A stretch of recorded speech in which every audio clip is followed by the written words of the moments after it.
Press meet సందర్భంగా press మీట్కు హాజరైనటువంటి ఎలక్ట్రానిక్ మీడియా, ప్రింట్ మీడియా, మరి దళిత సోదరులు, మరి సోదరీమణులు అందరికీ ముఖ్యమంత్రి చంద్రబాబు నాయుడు గారికి ప్రత్యేకంగా కృతజ్ఞతలు, ధన్యవాదాలు. ఈరోజు వంగలపూడి అనిత అక్కగారికి హోంశాఖ మంత్రిగా,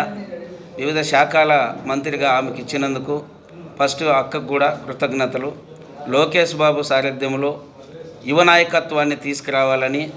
యువతని ప్రోత్సహించాలని, అందులో భాగంగా మంత్రివర్గంలో కూడా విస్తారమైనటువంటి మంత్రి పదవులు, అవకాశాలు ఎస్సీ, ఎస్టీ, బీసీలకు ఇచ్చినందుకు వారికి కూడా ప్రత్యేకంగా ధన్యవాదాలు తెలియజేస్తున్నాం. అదేవిధంగా ఈ రాష్ట్రంలో 164 సీట్లు కూటమికి ఇచ్చినటువంటి ప్రజానికానికి,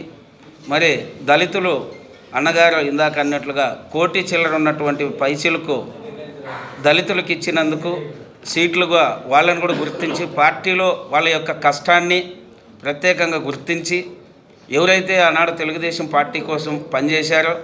మరి వైసీపీ గవర్నమెంట్లో అనేక కేసులకు, అనేక అవమానాలకు, అనేక బాధలకు గురైనటువంటి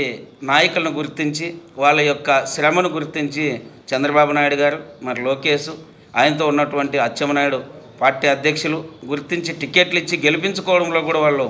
పెద్ద పాత్ర పోషించి ఈరోజు పెద్దన్నలా చంద్రబాబు నాయుడు నిలిచాడని చెప్పి ఈ సందర్భంగా తెలియజేస్తూ, మరి అనంతపురం జిల్లాలో కూడా వివిధ నియోజకవర్గంలో ఉన్నటువంటి మన దళితులు ఎంఎస్ రాజు కానీ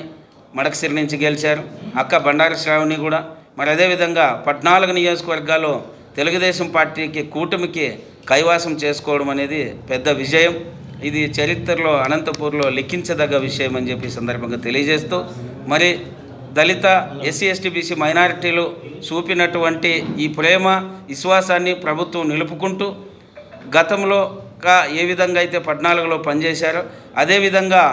ఈ యొక్క 24లో కూడా ఎస్సీ, ఎస్టీ, బీసీలకు, మరి ఓసీలో ఉన్నటువంటి పేదవారికి కూడా పనిచేసి వారికి రావాల్సినటువంటి హక్కులు, అధికారాలని కట్టబెట్టే విషయంలో మనం కూడా ప్రజలకు, అదేవిధంగా ప్రభుత్వానికి వారిదిగా పనిచేయాలని చెప్పి ఈ సందర్భంగా తెలియజేస్తున్నాం.